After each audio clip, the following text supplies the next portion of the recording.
Hey, my name is Rachel Hartley and I'm a planning student in Professor Murray's Introduction to Urban and Regional Planning class. Today is April 29th at 12:05 p.m.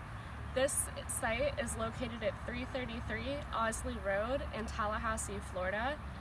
And essentially what I'm planning on doing is building a greenhouse on this space right here. Since it already has a parking lot built, it'll be a really cheap project.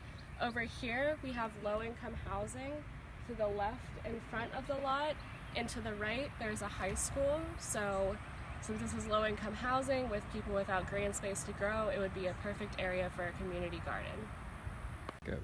So there's many potential benefits for this project, but the most important one to me is that it could create jobs for the low-income citizens and students that live around this area.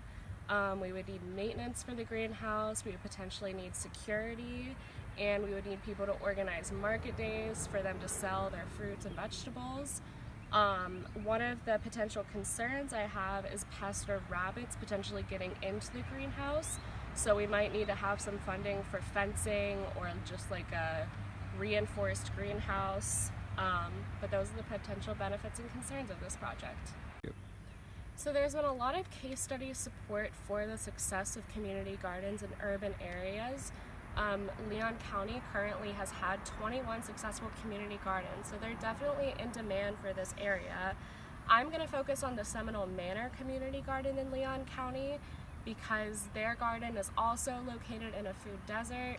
They also have a high demand for low-income citizens and students using it. And they also use the same idea that I do, that if you have leftover food, you can give it away to the community. And they have a policy that if you're driving by and want some fruit or vegetables, you're more than welcome to take it from them. We're both participating in a City Beautiful movement because we're trying to put a community green space in an urban area. And I also feel like we both have a bottom-up approach since it's citizens that organize it. However, we also do have a top-down approach because the Leon County Commissioner's Office is who provides the funding for this, so we might have to meet specific guidelines to receive that funding. They are a little bit different than my project because they have 20 individual gardening beds, but I want 2 large greenhouses.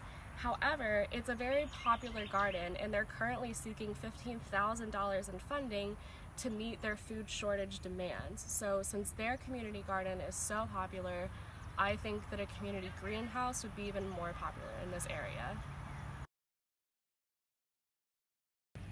So in conclusion, this is the space where I would like to build a community greenhouse since I won't have to till the land at all and it already has parking. I think that it would significantly benefit low-income citizens and students that live in this region as we could provide them jobs at the greenhouse. However, I think that there could potentially be an issue with pests or rabbits getting into the greenhouse, so we might have to divert some funding for a reinforced greenhouse or fencing. Since there has been 21 successful community gardens in Leon County, Seminole Manor Garden being very similar to the approach that I'm taking, I think that this community greenhouse would be a great idea for Leon County. Thank you for your time, and please refer to my poster for more information if you're interested.